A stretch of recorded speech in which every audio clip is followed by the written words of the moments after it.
this is my first view of the Mediterranean, like, ever.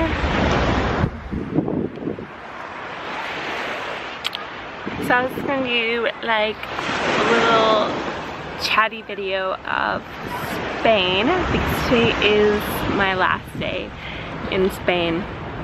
So I started off in Madrid. I just come from like Berlin in Germany, so it was like it was like a warm change. The architecture change, it just seemed like nice and sunny and beautiful. And then I went to Segovia and Toledo, which I have separate videos for all three of those places, which I love, like the medieval cities. Like, it was just really nice day trips and stuff. The people were wonderful. It was a nice change from, from the rest of Europe that I have been to. It was a lot warmer. And it was fun practicing my Spanish for a little bit. Then I went to Morocco for 2 weeks, separate videos for those. But then I came back from Morocco, and I have to say that I love countries that are a little bit dirtier, more hectic, cheap, a little bit of that danger factor. Like, I like those countries. So coming back from Morocco, I flew into Seville, and that was gone, like that danger factor and all that stuff, and everything was just nicer, newer, and a lot more expensive, which is just fine, but it was just not my style.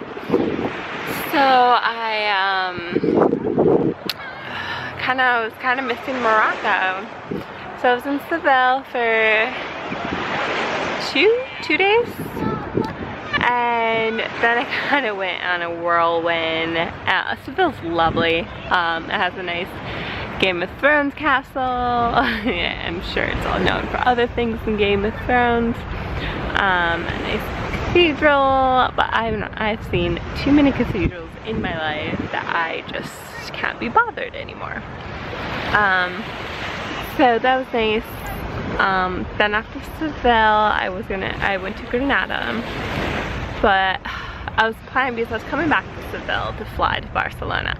So I had it all set that I was gonna leave my luggage, my backpack, and just bring a small pack to Granada, but I stayed at the only hostel in the world that won't have luggage storage, even though it says there's luggage storage on the website, on all of their websites, not just the one that they store luggage, but they're like, no, sorry, we don't do it.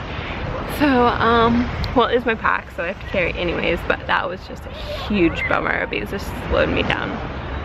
And so I had to bring my pack, so I had to carry it everywhere. And then the lady who worked at the hostel also told me the wrong bus station, which was there's two bus stations, one close to the hostel, one across town.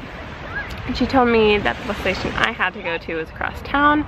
I should have read it better because it did say that it was the bus station close to the hostel, but I just believed the person that lived there. So I went across town. Luckily I got there early and I didn't see my bus on the screen. So I asked the information, they're like, no, you have to go to the one across town, to the one closer to my hostel. And I was like, seriously? And I literally ran with my backpack, my 20-pound backpack, everything across town, and I made it by like seconds. So then I made it to Granada, stayed at another lovely hostel, but they were only available for one night because it was booked out for the weekend, so I had to move to another hostel.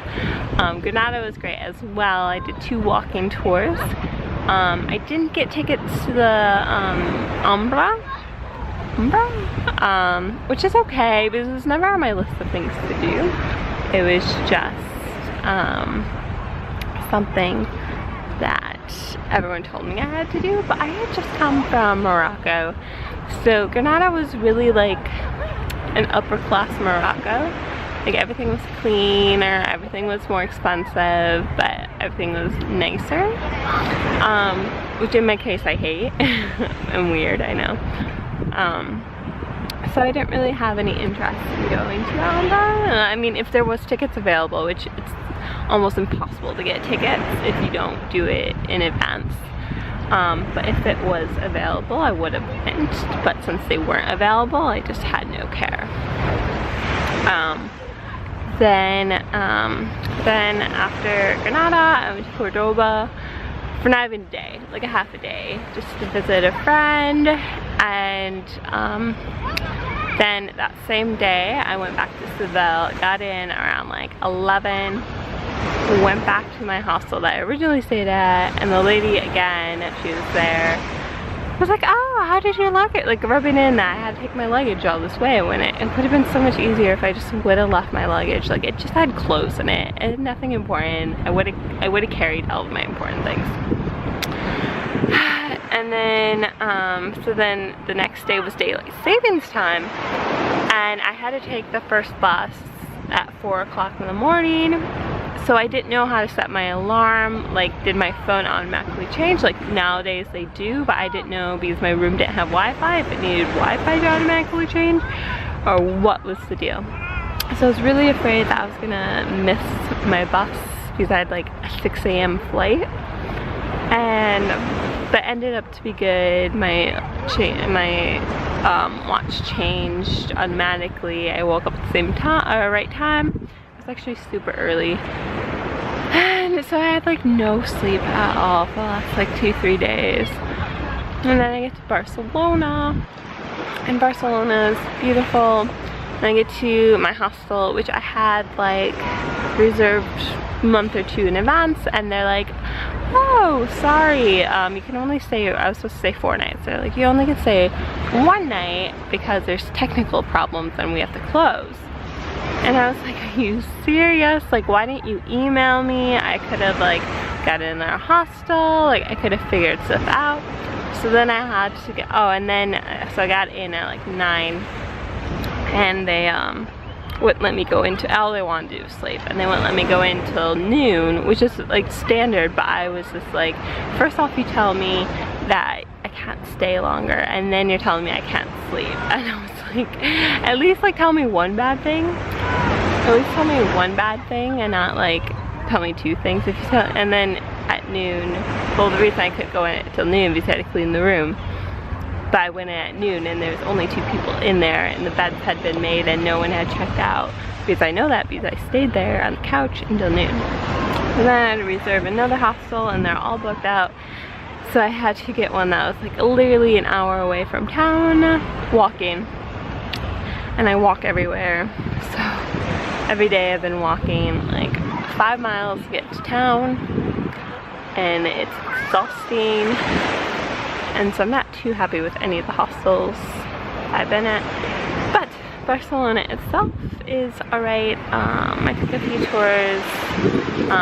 I've been to the Picasso Museum, which was really interesting to see. I couldn't take any pictures, but it was really interesting to see his early works and how his process goes. Like, he started off like everyone else, and then it kind of got better, and then Cubism and stuff like that.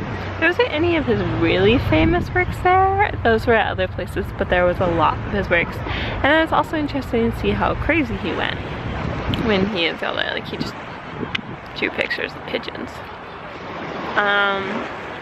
Yeah, so now I'm at the beach in Barcelona, which is man-made for the 1994 Olympics that I had, and I kind of didn't come prepared. I don't have a swimsuit or anything because I thought it was gonna be colder, so I thought I was just gonna come take a picture and leave, but it's quite warm, so I might just go. I'm not gonna go in the water, it's too cold for that, but I might just take and be in my bra and underwear. No one's gonna care. But yeah, off to Venice tomorrow.